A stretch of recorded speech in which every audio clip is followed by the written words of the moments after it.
America, the land of the free and the home of the brave.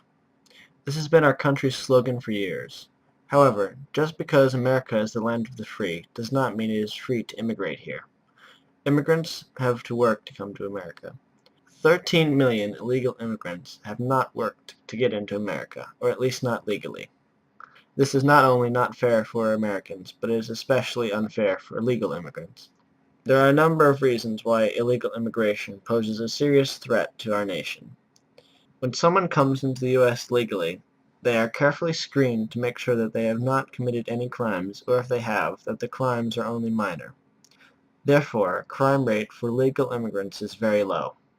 However, 1 in 21 illegal immigrants commit crime that we know about. To give it some perspective, 1 in 31 U.S. citizens commit crime. 33% of the people in our prisons are illegal immigrants.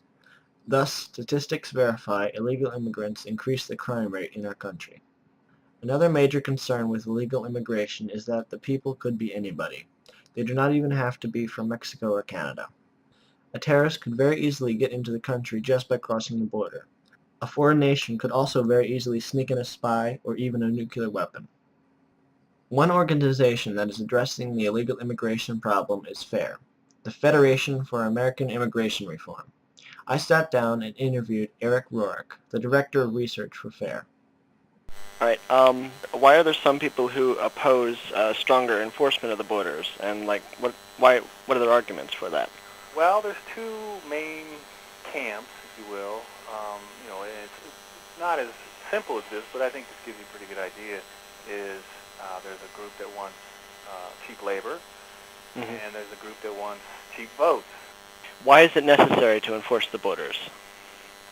Well, I think it's best been put that if you don't have control over your borders as a nation, you're not going to have a nation very long.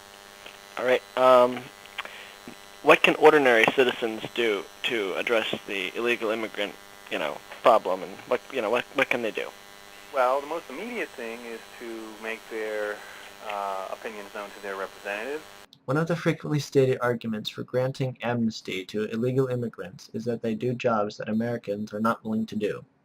Here's Mr. Ruark testifying before the Senate on agricultural workers and immigration.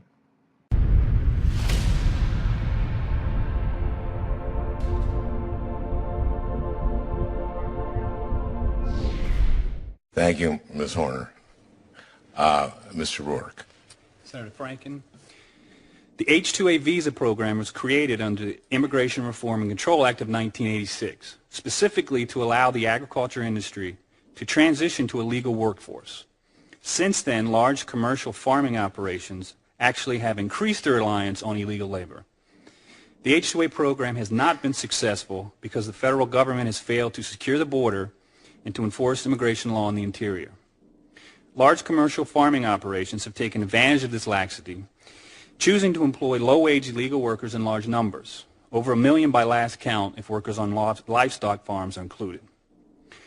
Representatives lobbying on behalf of commercial farming interests oppose efforts that will result in a conversion to a legal agricultural workforce. Some have said explicitly that without illegal workers, crops would rot in the fields.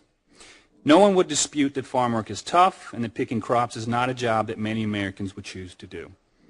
But that does not mean there are not Americans who are willing to work as farm laborers, and that fair wages and adequate working conditions would not attract more American farm workers.